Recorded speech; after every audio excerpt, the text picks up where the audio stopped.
Welcome to Silver Threads. Still walking, still waking. I'm Carla Bergman. And I'm Eleanor Goldfield, and this is the show where we trace our present path through the people and stories of the past, as we ourselves, long-term radicals, learn about each other, from each other, and continue to walk, continue to wake. This week, we're joined by Maia Ramnath, who's a writer, historian, teacher, performing artist, aerialist, dancer, choreographer, and activist living in Lenapehoking, New York City. She is an editorial collective member for Institute for Anarchist Studies journal, Perspectives on Anarchist Theory. She's the author of the books Hajj to Utopia and Decolonizing Anarchism, and a contributor to anthologies including No Gods, No Masters, No Peripheries, The Internationalist Moment, Routledge Handbook of Radical Politics, and Palgrave Handbook of Anarchism, and is currently working on a book about the South Asian progressive writers movement and its international politics from anti-fascism to Afro-Asian solidarity. She has served as an instructor at the Institute for Advanced Troublemaking and taught world history, South Asian history, and writing at NYU, Penn State, and Fordham University. Maia has organized for many years in various capacities around intersecting manifestations of economic justice, environmental justice, racial justice, gender justice, global justice, anti-colonial liberation, indigenous solidarity, anti-fascism, anti-capitalism, and anti-imperialism. She is still always struggling to figure out a more effective and accountable way to be, do, practice, make, share, learn, build, contribute, support, fight. Thank you so much for joining us, Maia. I'm so happy to be here with you. Hi, Maia. Hi. Nice to see you. I wanted to let our listeners know that we record on video. So sometimes there's these funny little laughs and stuff, and it doesn't really make sense on an audio thing. But so just, bear with us. We're smiling at each other and sending each other little nuanced messages. You can hear the smiles, though, right? You can hear the smiles, yeah. We're all getting good because we're wearing masks in public now. We're all getting good at reading smiles and eyes and little face signals that we're getting different skills, I think, at that. Everyone's working the smiles. Yes. The smiles. I had a man the other day tell me how to smile with my eyes with my mask on. Oh, that was so nice of him to explain that to you. It was awesome. Okay, well, let's get down to our show. We'd like to ask our guests to take us on a little personal journey, our historical look at their past, and maybe start off with sharing one of your watershed moments, maybe something that inspired action or the first time you collaborated with a collective. Sure. Yeah, and it's hard for me to identify a single watershed moment. It seems so much like a series of steps, like continuing. You say watershed, and I think the image that popped into my head was one of those little streams that cascades down like a little bit in a little rocky place and a little waterfall, and it just keeps going over a really kind of twisty path. And I also want to just kind of follow up on that list you gave of things I've been involved in organizing around in the intro. And when I sort of tried to compile, well, what have you done? That long kind of laundry list of things is semi-tongue-in-cheek because to me, it's not just a matter of let's compile a list of kind of like causes to hop onto, which I think is sometimes how people see it, but it's more like how do the structures of the world we live in manifest in this very intersecting way, and how am I relating to that right here and now, wherever that may be, and kind of what is manifesting now, how do I relate to it now, which of its angles and aspects is most salient right now that I'm positioned to address and feels most urgent to address. And so I don't see all those things as separate. I see them as very much interlinked. It's just that kind of what has been most prominent as needing to be addressed at different times and places has, one or the other has come to a fore. So for me, that seems like all part of one like long, endless engagement rather than a list of unrelated items. I just kind of wanted to mention that because I've had people actually, like family members, for example, say like, oh, so what cause are you doing now? And I'm like, no, I'm not jumping from cause to cause. I'm continuing to try to, address the structure of the world I'm in and transform it, and it just takes so many different forms. But yeah, to go back to your question about a watershed moment, it is really hard to identify, I think, a single kind of eye-opening moment. When I was growing up, I think I was always instinctively critical of certain things. Like I think I was instinctively an anarchist, but I didn't have the language for that. I was instinctively anti-colonial. I was instinctively anti-capitalist. I was instinctively an environmentalist, but I didn't have an analysis or a language or a community or anything like that. Really until as a young adult, I ended up in New York City and found Blue Stockings Radical Bookstore and Collective, which at that time, and this was like in 1999, was its first iteration, and it's gone through a few over the years, but in its first iteration, it was this really scrappy, like zero budget, anarcho-feminist queer space. And there was where I kind of, for the first time, found people who were talking about these things that I had kind of always had an instinct for. And I was like, oh, wow, there's words for this. There's people who speak about this. There's a vocabulary for this. And I was like, oh, I think I'm an anarchist. And it was just like I started to identify myself in certain ways, not like I discovered it, but I discovered that there were people talking about things in certain ways. And so that kind of, as a place to give me language and as a place to give me community was, I think, really important for me. And through there, I got involved in, the project of running a collective space that was transformative for, I think, a lot of people that got involved in it in some intersecting ways. But through that, I got involved in Direct Action Network, which was in New York City, the forum of organizing around the global justice movement. So things like around, 2000, 2001, the World Economic Forum, the World Bank, the IMF, like all of those kinds of like the neoliberal capitalist institutions, which I think was a big moment for a lot of people too, as like kind of a cycle of protest that got a lot of people involved in things. And for me, so that for a couple of years was like something that became really, really exciting as kind of my first major protest cycle. And my first kind of like cycle in which a lot of people were getting radicalized at the same time. And I've seen a few of those cycles since then, and they feel so continuous to me, like just kind of like it just keeps going and they're not separate. So that really segued right into another kind of like light bulb moment for me was then, so I'm organizing around all that kind of stuff, global justice movement, direct action in New York City, 2000, 2001. And then of course, 9/11 was a big cataclysmic moment in a lot of ways. And as far as organizing went, it felt important because at that time, at that exact moment, we were engaged in a lot of organizing around trying to shut down Wall Street for the World Economic Forum that was coming, and everything got called to a halt. Everything felt upside down. And all of these protest preparations that had been underway kind of like kept going, but turned into basically like, well, we're still showing up. We've already been ready to show up. We've got this momentum, but we're bringing new signs now. And now they're anti-war signs.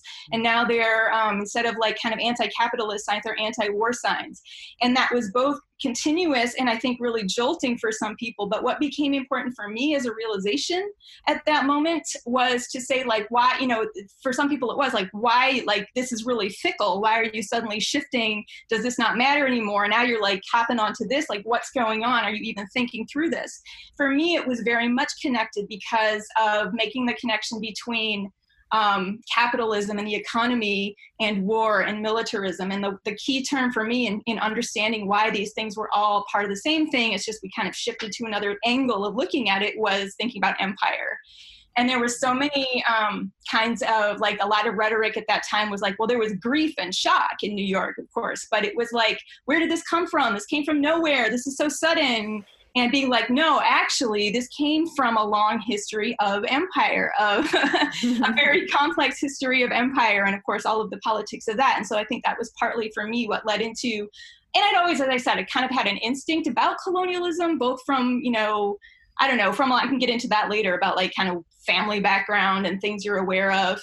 But yeah, I think that's kind of what led me into being like, well, I need to look at where, what role is the United States, where I'm living, play in the world. And so that led me into not only kind of like anti-war organizing, but then being really involved in Palestine solidarity work, and went on a couple of delegations with the international solidarity movement to the occupied West Bank. And that was eye-opening in a different way, because you get to see and be among people who are in the direct receiving end of empire, really outside of the bubble. And also a crash course in how do you work in ethical solidarity as someone coming from the privileged position. So a lot of cultural sensitivity, a lot of kind of like decolonizing your own mindset, as well as trying to be like, well, you know, you're helping, whatever, you're dismantling the system from the belly of the beast. But a lot of the ethics of solidarity and this really kind of very profound consciousness of how you think through your position in relation to a struggle, I think came from that time. And so then the next kind of turn of the wheel for me was then I ended up being like, so I was at that time contemplating going to grad school. I think this happens to a lot of people too. You get radicalized, do a lot of protesting, then somehow you end up in grad school and you think you can't use the resources of academia to like be an intellectual for the movement and change people's minds and use history and knowledge to change the world. And I thought that, and I thought that seemed like a great idea. And I've since become very disillusioned with the conventional academy. I'm kind of like in the process of like distancing myself more from it. But that led me to grad school in California, at the University of California, Santa Cruz, which happened to be another place of really wonderful convergence of people at that same moment as me, who kind of were on that path. And we're coming from a history of activism and organizing. We're really smart people. And we had a moment of really intensive activism on campus, both around, say, the Iraq War and immigration and labor. You know, this was in the early aughts, mid-aughts, where questions around immigration, racism, and labor were all intersecting in some really kind of militant ways. And so both as unionized workers on campus in solidarity with a lot of the other unions who were representing, in many cases, you know, undocumented workers, Black and brown workers, and then, you know, grad student workers, janitorial staff. Like, it was just like a very, you know, a really fruitful, I think, intersection of people recognizing how labor struggles and racial justice and immigration ideas intersected. I also did a lot of, because we were in California, because we're in the redwood forest, got involved in some forest defense at that time. So for me too, that was harking back to an earlier point, kind of really my first intersection.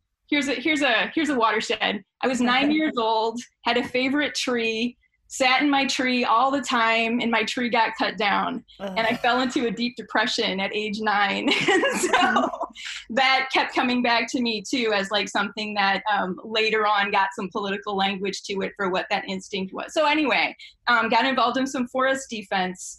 What sort of moved me away from that at the time was that some of the people involved, not everybody, but some of the people were sounding on a more anti-humanist bent, thinking like, well, let them have the war, you know, let those anti-war organizers shut down San Francisco. I don't care. Humans are bad. Civilization is bad. Let them all burn down. We'll be out here in the forest, you know, happy, you know, anyway. So like, I was very disturbed by some of the kinds of like, what felt like some racially privileged refusal of accountability and kind of separation. For me, a more social ecology kinds of, and not in a sort of like textbook bookchin sense necessarily, but thinking about like how society lives and how sustainable ecological thinking live can't be separated from each other. So that was, I think, where I kind of articulated some of that. I know I told you I would ramble, and I know I'm rambling. Oh, this is great. No, it's but so that was kind of a chapter in which those were some of the key things going on for me in California. And then I ended up, after grad school, happened to get a job that brought me back to New York, where I'd lived before going to grad school, and have been here ever since, feeling like, okay, so this feels like home. This feels like I came home. There's a lot to do here. And wow, since then, time went really, really fast. And I don't, I think I've just continued to be involved with all of these things and trying to feel it in such a way of not like you're spread thin, but again, in feeling like, how do I focus in an effective way my politics around anti-colonialism, anti-capitalism, anti-racism, trying to like, and not to put it even into the antis, but what does that look like in terms of projects that are trying to build the alternatives of what does a just, egalitarian, non-oppressive, sustainable world look like. So where do we find those things? And I don't think I've been the most effective or the most plugged in consistently in the time sense. I've tried to do that as much as I can, but I feel like it's been a time of trying to be like, as you go on, here's like, you can't, I think this is true both in a cycle of protest and also in an individual lifespan. Like, you can't always just be like, we're going to go run out in the street and shut shit down. Like, you have to at certain times. We all know that, and it's like, it feels really important at certain times, but it's not all there is. And it's not the only thing that's necessary. And if it's not tied to more structural change and more like deeper, more comprehensive transformations and like positive creation of alternatives and all that kind of stuff, like, so what good is it? And so linking the resistance and the more transformative prefigurative work over the course of a lifetime, as well as in cycles, kind of historical cycles that we see in the macro sense, can be tricky because, like, just what do you do at each moment in your life as you're trying to kind of like continue and not burn out and cultivate relationships and attend to responsibilities that you maybe didn't care about when you were younger and could just be like, let's just run out in the street and shut you down all the time. So I think I'm in the process of kind of extended, well, this is COVID time too, so I feel like everything's accelerated of like flux and reconsideration of like what's next and what's the next phase of manifesting these ideas that my commitment to is very consistent, but have to kind of reassess like, what do you do about that right here and now? That rambled far and wide. I'm sorry. Yeah, that was awesome. I totally, like, just personally pinged off of several things you said. First of all, I love Blue Stockings. I performed there a few years ago with my book, and can also totally relate to the tree thing because I think I was like 9 or 10 as well. There's this beautiful bit of forest by where my mom lives in Sweden, and they just clear cut all of it. And I just remember like falling on my knees and crying, and I felt like I'd been cut down. So yeah, Carla, do you mind if I jump on a thread? Okay. Because another thing that like I heard you saying was, whether that be like the environmental space or like going to Palestine, this issue of, like the ethics of solidarity or like acknowledging privilege. And I think that this is something that can gum up spaces or people just in, on a personal level. I've seen a lot of it recently with mutual aid, is that people are so afraid of their privilege that they won't act, or they're so afraid that they're going to fuck up and not have the right act of solidarity or something, that they just freeze, and then they're not able to really move forward. How did you personally like grapple with that and move forward? That's a great question. And because I feel like I'm having this conversation with people now recently. So like, people who are white trying to relate to the Black Lives Matter movement, or people whose background who come from a settler colonial origin trying to deal with indigenous sovereignty struggles, or those are two that I can think of where it's felt very fraught around with myself and people around me in different times.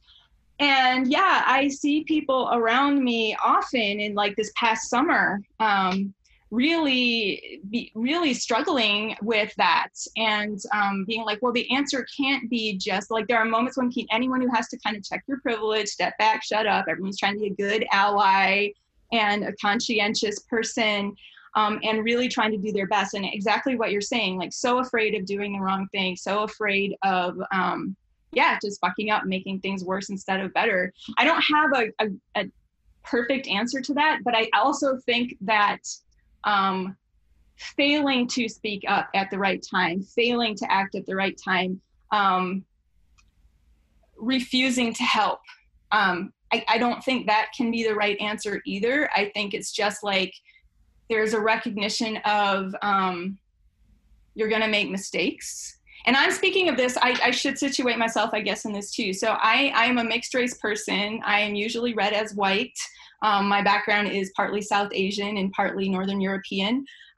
So when I'm dealing with Indigenous sovereignty struggles, such as, say, for example, at Standing Rock a few years ago, coming to it as a settler person, or as a person who's not white, but is passing and is not also, is like a mixed race, ambiguously red person of color.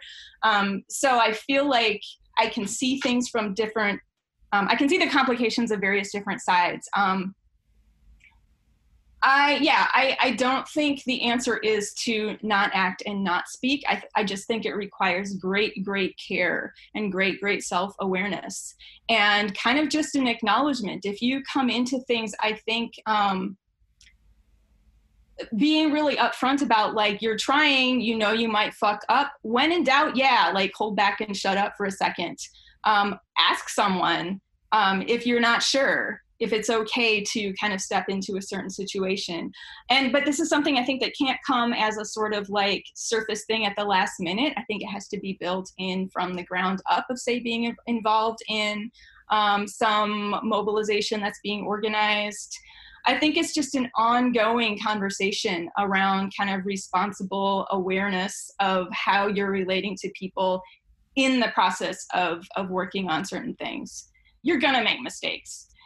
But what's really important, I think, is what you do after the mistake, is that you don't try to cover it up. You don't try to deny that you made a mistake. You don't kind of double down on your mistake, but you really listen. If someone is harmed, if someone is offended, and, if they can talk to you about what you did, and in good faith, if you can try to understand what was wrong with what you did, address any harm you may have caused, and act differently in the future. I think what you do after the mistake maybe is, and also learn, do your homework, learn, talk to people, just in all the different ways of learning there are. Mm-hmm. It's not just, worry about making a mistake, but also what you do after the mistake. But just, I've sort of also come to notice that if you do have skills or knowledge or energy or anything of yourself to offer, withholding that is also can be a bad thing to do. Offer what you have, but offer it. Say, offer it humbly in the spirit of not like you're expecting it or going to be offended if someone doesn't want it in that way. Maybe it's not the right thing and you don't know that, but I think offer it with an open heart. And anything where you may have information to share, but I try to listen first before, if I come into a situation. Don't barge in with everything that I know, but listen first, get a sense of how things are for a while before you assume that what you have makes sense in that context. So I think make yourself and what you have available, but you can't necessarily be the one that's in control of what's used and how it's used. 100%. When we were running the Purple Thistle Center, which was mostly with young people, and we did, we just really supported a process. And about 2 years in, when I was co-director, the youth came, they asked for a meeting, and they said to me, "We feel that you and Matt hold all this power because of the knowledge you have." Even though the day-to-day operations are really horizontal and we really feel it, the budget, the decisions, but there's a way that when you talk about decolonization, when you talk about anti-colonialism, when you talk about anti-capitalism, there's you have this breadth of knowledge behind it that a lot of us don't have. And so we ended up holding seminars and bringing in people. We brought in Glenn Coulthard, I think in 2009, to do a seminar on what is decolonization. And it's really quite early on in the conversation. And then ran an institute, and there was this pressure, because it was Matt and we both talk about deschooling and all this stuff and different pedagogies. There was this pressure for the teachers we brought in and the instructors to have those types of classrooms where the pedagogy was more shared. And a group of the young people, they told the teacher, Jeff Mann, and they said, "You know what, Jeff, you have so much knowledge. We actually don't want to have a dialogue. We want you to sit here and tell us everything you know about capitalism for the next 2 weeks." And it was this really awesome opening moment of, it opened my eyes about, where, so all those people were invited in on terms of designing and thinking about what they want to learn. But when we brought in the so-called experts or whatever you want, people who've spent their time thinking about things, that it's time to step up. And I that comes in my parenting, and I think that's a really, really important point that you bring up. And what you just said too made me think through. This is another thing I noticed of like the thing about, so experts, and I think we come to think of expert as a bad word. And this is one of those things that, like, when an anarchist says, oh, I don't believe in experts, I don't trust the experts, we assume that that's an anti-oppressive thing. But then I hear, there's certain things that also the far right says, which is an anti-intellectualism, which is like, we don't believe in climate change, we don't believe in science, whatever. So it's like this distrust of experts in itself. I'm like, I ask myself a lot, like, what's the difference in certain things that an anarchist says and that a far right white supremacist, anti-state person says? And expertise, like, I think people mistake expertise in the sense of a deep knowledge of something or an experience of something for authority, which is like, forced onto you. So yeah, question authority, but to question, I think, an earned, lived, long-studied knowledge is kind of counterproductive. So, it's like if knowledge isn't shared, if it's kept, that would be an elitism if knowledge is not shared. And not everybody has access to it. But if someone does have access to it and then is able and willing to share it out so that more people have access to it and can think about that and add to it and use it in different ways, then I don't know. I just think that that's like the words expert, it's can't, like leadership expert, words like this that we kind of have this jerk negative reaction to. But really need to think about what they mean in different contexts and the way, they have cultural connotations too. Yeah. But yeah, like I think I would get really frustrated sometimes when people would give a presentation and say, well, I'm not an expert on this. And I know why they're doing it. And it's partly because of this kind of anti-authoritarian principle, and also because it kind of lets you off the hook to be like, well, but it's just like you get to a certain point where it's like, that doesn't really help. Does nobody know what's going on? Does nobody know what they're talking about? Like, I would love to find someone that knows what they're talking about so that we can all use this in helpful ways. Totally. I think that one of the things that I've noticed, because my dad's an academic and he's an author and a professor, and one of the things that he's actually very good with acknowledging that he, still has things to learn and still enjoys learning, but some of the connotation around like experts in his field or whatever is that they're done learning. Like, they know all of the things, they've got it, they've figured it out. And you see the same thing in activist circles. It's like, oh, well, I'm anti-racist now. It's like, what, did you win the medal? Like, what the fuck does that mean? Like, so like with that, like one of the questions that we've been asking folks is like, even though your journey has been going for quite some time, like, what do you feel that you still have to learn? Like, when do you recognize that? Or like, how do you feel that you're still learning? Well, I don't think it ever stops. Everything, like, I can look back on myself at any point in the past and see how much less I knew. And I would hope that my future self can also look at me now and be like, oh my God, you had so much left to learn. Like, I don't know yet. I am always going to have more to learn. I sure hope that any of us until the day we die is like still learning. But also the other reason why you can't just check it off and be like, okay, learned that, done. Is that the world keeps changing. And so what you learned that made sense some years ago, and now circumstances are shifting and there's new factors, what you learned might need some modification now. So not only do you keep changing, but the world keeps changing. So you got to keep going. I guess this is why, like, academics and professionals need to go back and do these professional enrichment workshops every few years to keep their license. I mean, totally. There's new stuff. There's new discoveries. Yeah. You're listening to Silver Threads, part of the Grounded Futures multimedia platform. For more information and to donate to our totally ad-free show, check out groundedfutures.com. You can reach out to us with thoughts and suggestions at silverthreadshow@protonmail.com. You can find out more about our host Eleanor via artkillingapathy.com and our host Carla via joyfulthreadsproductions.com. And now, back to the show. Well, I was thinking about how it was it 2012 that your book came out on decolonization? I think so. That's an example of something that it's hard for me to identify a discovery point of it. It was more a point of like a process of finding language for what I had been trying to say for a long time. So I don't know. I guess just in my early thought process, I came to the conclusion that colonialism and imperialism were a way to sum up a lot of what was wrong with the world. And you just kept adding to my layers of understanding, both through formal education and just through observation and experience of how that works on the economic level, the political level, the cultural level, like all of the different kinds of very pervasive ways in which that's all the levels of our kind of collective existence are affected by that in history. I'm really interested in history, and I think that was part of it too, to see like, oh, how did it get to be this way? Why is this like this? Has it always just been like this? Oh no, this thing happened. And so I think having a kind of a historical awareness led me to that as well. And it just became a really important thing for me to think about. And so decolonization and anarchism, I think, were the two most core principles for like, how do I orient what I'm doing or what I feel drawn to do.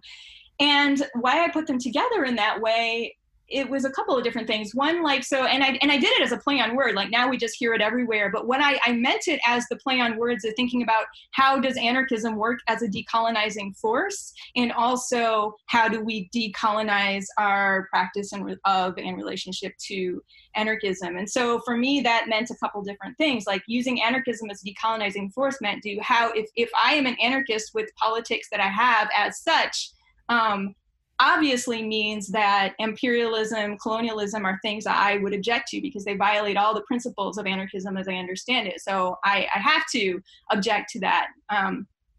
But then kind of like looking at for anti-colonial movements in history, it seemed to me, and maybe this is part of my South Asian background, kind of let me see this part of it, or where maybe this is where I got this idea, I'm not sure, but it would make sense to see that throwing off formal colonial rule and kind of being like held up as the model of doing that in the 20th century as this kind of like idealized case.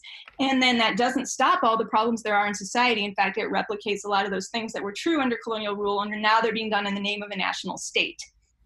And so as I started to kind of like look at, well, how do states, as an anarchist, looking at how does a state operate, whether that's a colonial state or a quote unquote national state. And so it kind of like links the evils of this extractive dominating force with the evils of a kind of ethno-racial analysis of society. And so I kind of started realizing like the state, the nation state, is not the proper vehicle for liberation. It is not what you need. And this comes from reading the more kind of classical anti-colonial texts like Fanon or someone like that, as well as thinking of anti-colonial history through an anarchist lens, which was kind of not the standard way that those histories got kind of told in this more like, we're telling the story of the triumph of the nation. And it's not like that.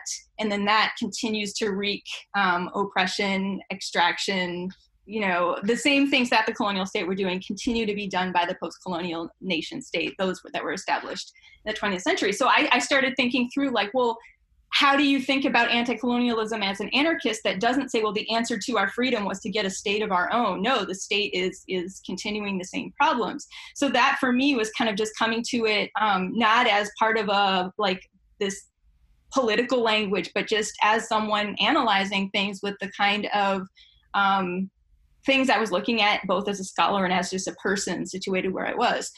So thinking about that was part of it. And then also realizing that the principles that we think of as core to anarchism as we understand it, you know, anarchism, the language of that is associated with a particular, you know, European or North Atlantic context. And it has its own history and it has its own precursors and its own intellectual genealogy and its own kind of canon. And that wasn't the only place and time in the world that compatible ideas, and it wasn't the first and it wasn't the only place, and continuing too, like where other ideas, other practices, ideals that are compatible with that but aren't beholden to it, aren't derivative of it, but in some ways are parallel. And I don't want to, you know, suggest that they're all identical either, but they're related in certain, like they have affinities, they have compatibilities, and that such ideas and practices have emerged in a lot of different parts of the world and a lot of different cultures and histories. And each of them has to be seen in its own context, with its own genealogy and its own kind of future development. And so I kind of wanted to also point that out, that it's not just a matter of saying like, you know, anarchists who come from a certain context and a certain etymology have the answers for all you everywhere. It's to say, we've discovered this from a tradition emerging from a certain context. Someone else has discovered things which we can also learn from, because they're speaking a lot to what we're searching for language for and practices for, that these things are coming from, just a lot of contexts. So decolonizing the way you think about anarchism and recognizing as not just limited to something that came from a certain kind of, you know, European counter politics of the last couple hundred years was another part of it. So for me, like it was both decolonizing the way you think about anarchism and how you say, well, I am situated within that tradition, maybe in a strange way, in a more complex, nuanced way. We were just, for those who are just tuning in, before we started recording, we were talking all about the meaning of the word nuanced and describing our state as our existential condition in 2020. But yeah, I mean, you know, feeling like I identify with this Western anarchist tradition, but in a nuanced and kind of semi-outsider-ish weird way. I just kind of wanted to intervene in it from a couple of those different directions. So that for me was just like, that was just my brain. That was just kind of like, here's all the stuff that I'm trying to figure out and put into practice. And I can spell it out as part of my own thought process. I can share that. Anyone else wants to chime into this conversation, I love that. But pretty much it was just trying to think through stuff from my own perspective. And I think, as often happens, you're not the only person that's thinking about stuff, that you're picking up on things that are out there in the world and trying to make sense of them. So are a lot of other people. And so I think with something like that, the word became really widespread because a lot of people were trying to wrestle with the same, you know, changing big picture that I was. Mm-hmm. I was just thinking of so a friend of mine who's Cherokee. She and I had a debate, because she was saying that, like, I don't need any white people shit, so like get out of here with your socialism and your anarchism and your whatever the fuck. And I was like, it's actually not white shit, it's shit that's been practiced. It's just that, like, I can call it that, it's easy for me to call it that, but we can call it all of the other societies throughout history that have had that, but it's just easier to put a label on it. Unfortunately, that label is so scary for people, both on, of course, the right and the center, but also the left. It's become such a scary word because there's not like a deeper understanding of its long history way outside of any sort of Eurocentric purview. So I kind of wanted to like jump into your work in dance and sort of like performance art, because I think that's so fucking cool. And also like how, because as somebody who considers myself to be like a creative radical, like just the idea of using art in a variety of mediums, I can't dance though, but like in other mediums, using art to like really like embody and engage with these radical ideas is so necessary. So I'm curious to hear more about like how you use your performance art as a vehicle or a medium for your radicalism. Well, I don't feel satisfied with how I have managed to do that yet. That's one of those things where I feel like I'm still trying to figure it out. I would love to figure it out more. And I think this is, my ideal would be if I can find a way to think about intellectual work, artistic work, and activist work that all are not seen as three separate categories of work, but are seen as kind of three approaches to the stuff that you're involved with. And I don't think I've found a really good way to do that yet. I think the world isn't set up in such a way that those things are able to be connected very easily. The more conventionally you think about intellectual work or artistic work, meaning like the institutions that exist where people get to go and do those things, aren't really set up in such a way that let you get out of the sort of repertory of what you're supposed to do in there. And I think that's been part of why I felt like I've had a conflictual relationship with some of those institutions, or I've had a hard time kind of finding a home place within them. So I've just kind of tried, I guess more an aspiration than anything I've managed to do so far, is that I would like to find ways to, say, doing research or that's not written up in a scholarly, like the standard kind of monograph way, but that can also be expressed, but like where you can kind of express things through. This is historical research that I did. I want to lay out my thinking on this. This is a critical, analytical, research-based kind of text to offer, collaged with something that's poetic, imagistic, video imagery, choreography. And can I offer you both these things? Like, could I offer both of those things to someone in the same space? Or would all of the people in that space, half of them would be completely confounded by the other half and think, well, this is stupid and meaningless to me, but this I get, and the other half of the people would have the opposite. And the things that it's about would be things that are related to, my political interests. And to me, this is kind of like a radical way of thinking about scholarship and pedagogy, and a radical way of thinking about art. And I didn't invent those things either. I feel like there is like a history of people trying to be like thinking of avant-garde art as a radical practice, or thinking about how do you do scholarship, which is a more radicalizing, a decolonized scholarship would be more physicalized and more experiential, and not simply in this kind of like very cerebral theoretical style of writing. So all of those things. But like this is something I'm playing with a lot in my mind, of like, what would it look like to integrate those three areas of practice?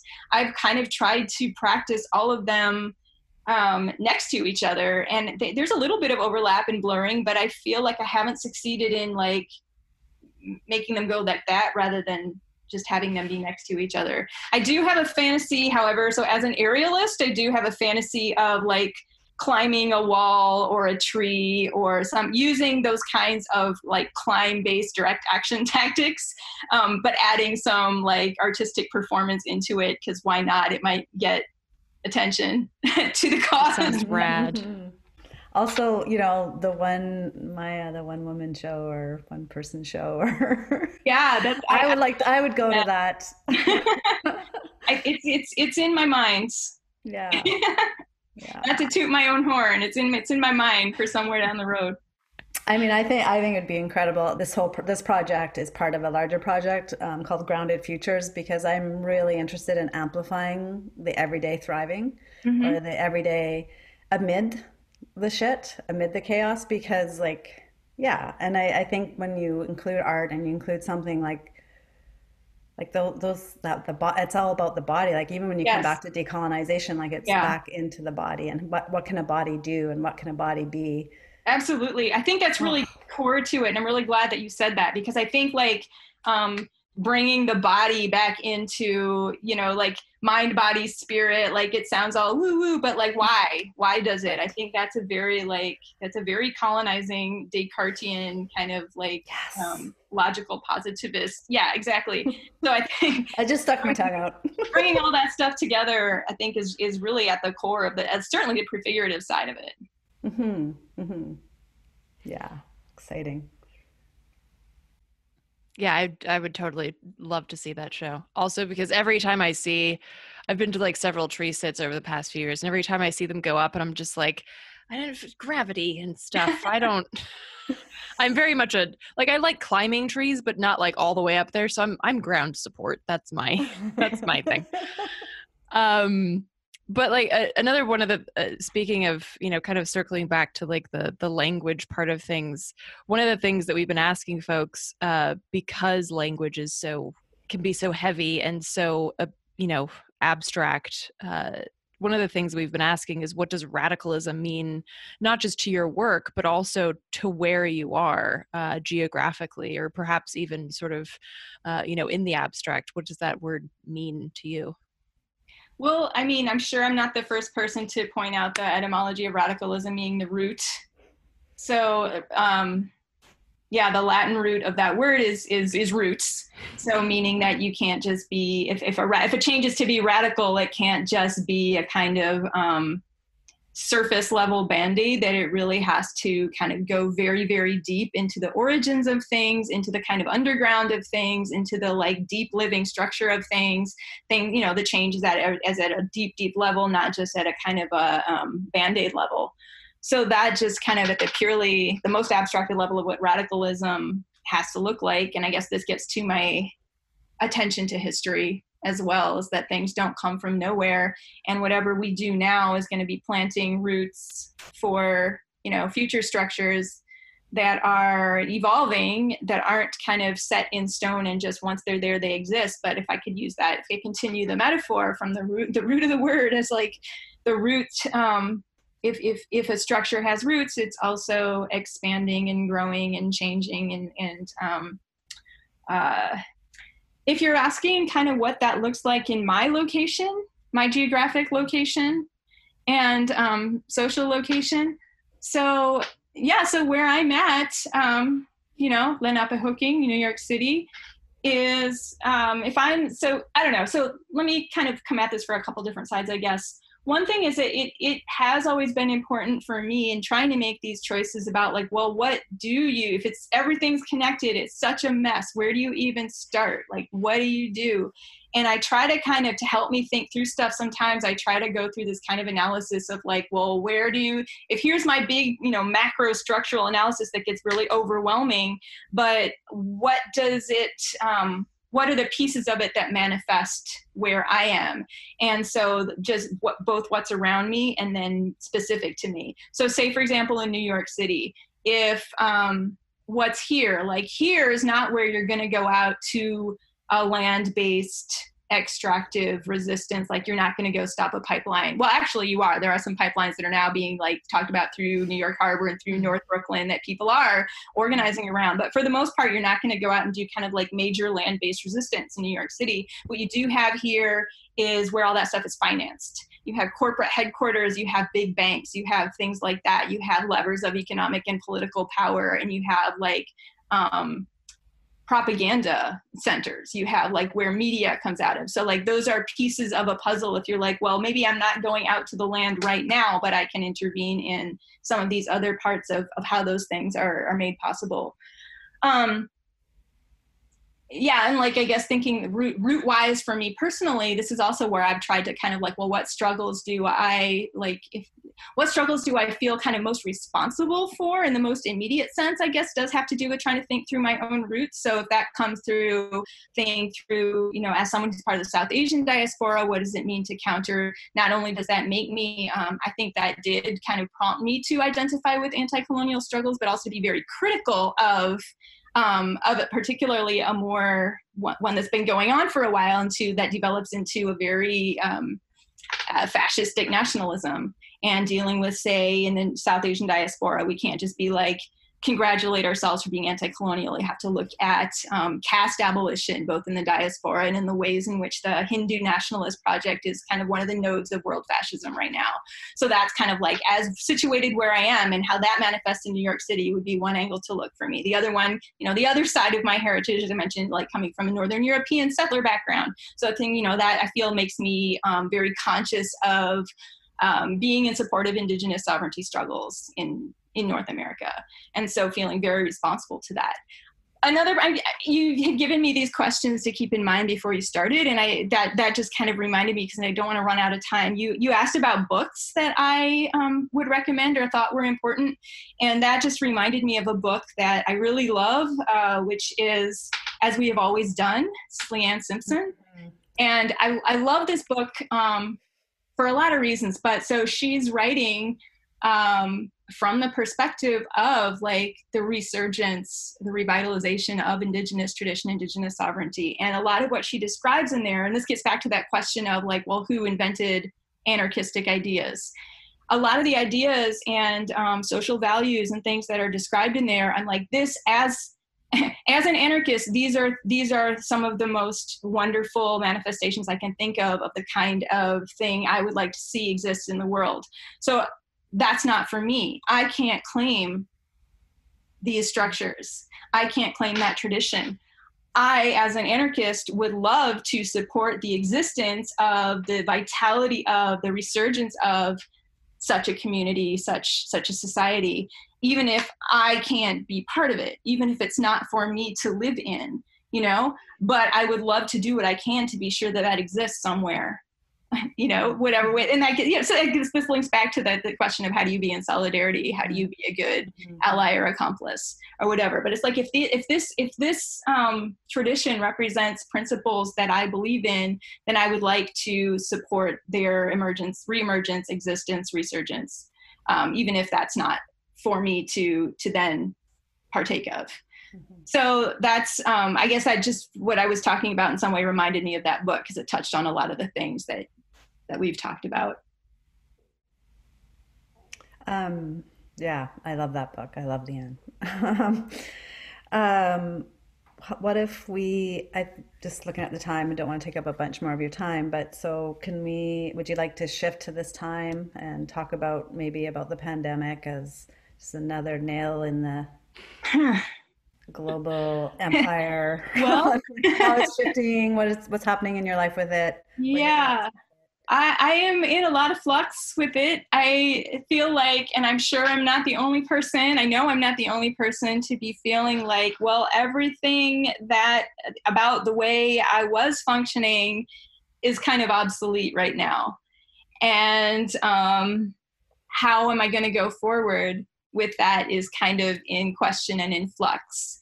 And it's hard to answer those questions about what's next, what are the next steps, because you don't quite know how the ground is going to play out in order to if I'm going to make decisions based on how the terrain is. I don't know what the terrain is going to look like. You'd also asked me before about how, like, did this reveal things? Was there, I forget how you put it, does the current crisis give you more or less hope for the future? And do you feel a shift in people on a large scale, stripping the sheen of capitalism, to steal your words?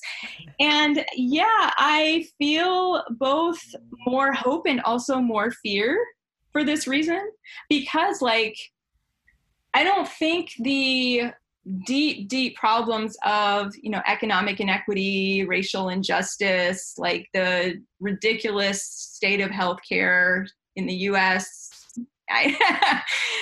Like, there's a lot of problems that anyone who had been, I think, involved in any kind of radical organizing or had lived experience that was not part of the privileged little group wasn't a surprise. But these things are very entrenched in kind of mainstream discourse. And so anyone who had been paying attention over the last, you know, lifetime wasn't that surprised. But I think a lot of people did suddenly have their eyes opened to these really profound systemic problems that we have. And so I think there was a certain shift at a certain point when it went from, oh shit, everything's shutting down, that's insane, what are we going to do about that? Okay, well, let's hunker down, and in a few weeks, okay, maybe a month, okay, maybe a couple months, but we'll go back to normal, it'll be fine. And then I think at a certain point it got so that people were like, no, there's no going back to normal. Normal is gone. And maybe that's not totally a bad thing, because was normal so great anyway? You know, not for Black people facing the racist, you know, police system of the United States, not for anyone who's been shut out of economic equity and healthcare. Like, you know, it's like normal was never great in a lot of different ways. So maybe this is the opportunity that in a more distant, in a more theoretical way, people involved in anti-authoritarian, anti-oppressive, anti-capitalist projects have been imagining and trying on a small scale to prefigure for a very long time, I think suddenly now are being recognized as maybe not so crazy, as maybe not so impossible, as maybe a lot better than the normal that we used to have. And so I think that actually does give me a lot of hope that if everything is changing, like it or not, maybe that change could be in a good direction rather than a horrific direction. But the fear is because I think the chance for the change to come into the horrific direction is also there. And so I think it's going to be a big struggle. But I think there's an opening for possibilities right now because all of these systems have shut down and been revealed as totally dysfunctional that we haven't seen in a long time. Mm-hmm. You're here. Yeah. Yeah. anybody that you've worked with or that you've seen out there in the world that that does kind of spark that hope that you mentioned? Well, yeah, I mean, so you mentioned in the bio that I had been part of facilitating workshops at the Institute for Advanced Troublemaking. And that got canceled this summer. It had happened for the last 3 summers, got canceled this summer, as did everything else. But we've sort of kept those who became part of that network as facilitators and participants have been continuing to try to stay in touch with different kinds of remote interactions and workshops and kinds of things. And I just wanted to give a shout out to that network of people because they have been some of the most inspiring and exciting people and projects that I've seen happening right now. So this is based around the Go-Go Collective in Worcester, Massachusetts, and there's some people there doing amazing things. And some of the people that have like come through the program, and I think all like cross-fertilized each other. There's some great projects like there's Firestorm Books in Asheville, North Carolina, or there's the Boeing Collective in Salt Lake City, or there's the Woodbine Ecology Center in Denver. So these are all things where, all over across the continent, people who are doing really, really marvelous, exciting things in their home communities and kind of came together to just weave our, at least knowledge of each other together. Thinking about what all those folks are doing, I feel humbled before all of them, and I feel really excited by their knowledge and what they're doing on the ground. And that's kind of who I'm going to look to if like the shit gets really bad, to kind of be like, what's happening with them and how can I learn from that? I love Firestorm. That was like, Asheville was my escape from, I partially grew up in Charlotte, North Carolina, and Asheville was my like safe haven away from the Bank of America headquarters. Oh, I don't know maybe is there somebody is there one or two or a group that like a hero or a mentor, somebody that's kind of just being there buoying you like a life jacket throughout your life, or maybe there's more than one? I tried, I couldn't really think of a single figure in that way. It's been more kind of like, I don't know, these collective fairy god relatives, I guess. When I was a really young kid, I was really into pirates, and I was really into kind of like ordinary people that got sucked into epic adventures and fought against evil. And so I think those two kinds of like as an abstract figure, I think they helped me. And then movements that I would be involved in kind of like just as a collective, I'd be like, when I grow up, like if I reach the end of my life and can look back and be someone like you, that I could be proud of myself to do what these people are doing. So I can't think of like a certain name or a certain constant figure, but I just feel like there's been so many within the spaces that I've like been lucky enough to be part of.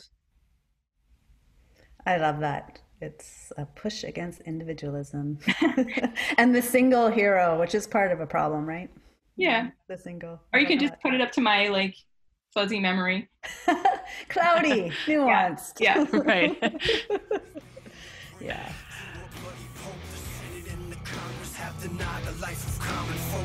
Silver Threads is recorded in different places across borders. Carla is located in Canada on Squamish, Musqueam, and Tsleil-Waututh lands. Eleanor is located here and there, usually either in Sweden or on Piscataway land, now known as Washington, D.C. And our guests join us from around the world. You can find out more about the show and our guests at groundedfutures.com. To learn more about Eleanor's work, visit artkillingapathy.com and follow her on Twitter and Instagram at activisteleanor. For Carla, follow her on Twitter and Instagram at joyfulcarla. You can also reach out to us at silverthreadsshow@protonmail.com. And lastly, if you want to support the making of the show, you can donate over at groundedfutures.com. Thank you to the Grounded Futures team for supporting us with promotion. All of the snazzy graphics that you see are created by Jamie Lee Gonzalez. Grounded Futures is a multimedia platform and is produced by Carla Bergman, Jamie Lee Gonzalez, and Melissa Roach.